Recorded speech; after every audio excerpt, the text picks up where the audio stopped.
Hi lovelies, welcome back. Watch how I shape this hot dog puff so you don't miss out.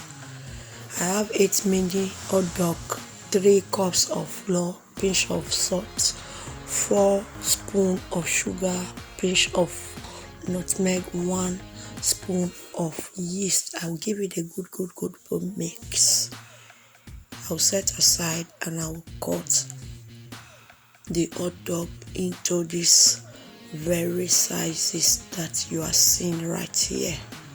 So I'll just go ahead and continue the cutting until I am done with all the hot dogs.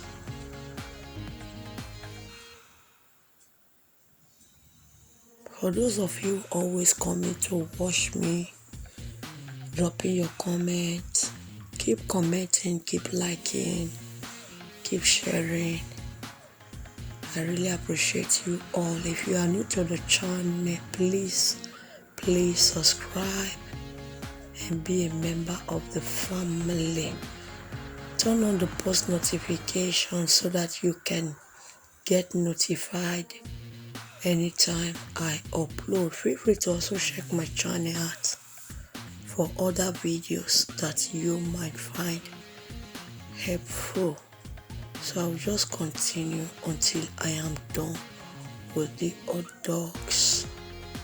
Share me out if you can, so that other people can also see this video and learn from it. This puff is good for kids, adults, it's good for everybody. So just keep watching while we do the puff together.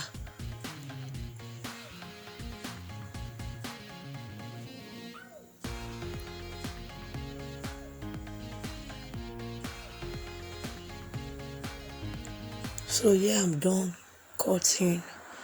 I'll just pack them back to the bowl and I'll set aside. So in my mixed dried ingredients, I added more milk. So I'll just give it a good mix.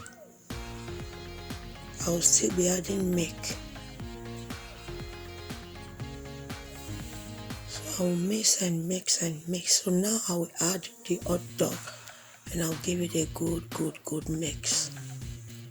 Make sure you are mixing. I found out that the texture was too thick, so I added more milk. So I'll mix and mix until it is like this without lumps. So I'll cover and put in one place for 2 hours. So here is after 2 hours. It has doubled in size. I added the vegetable oil. So I will be using my ice cream scooper to scoop in the dough. So make sure your heat is not on the high side. Just moderate the heat. Now I'll flip them over so that both sides can cook. So here is cooked. I'll remove it from the oil and put in a sieve. So this is the end look. Enjoy. Thank you for watching.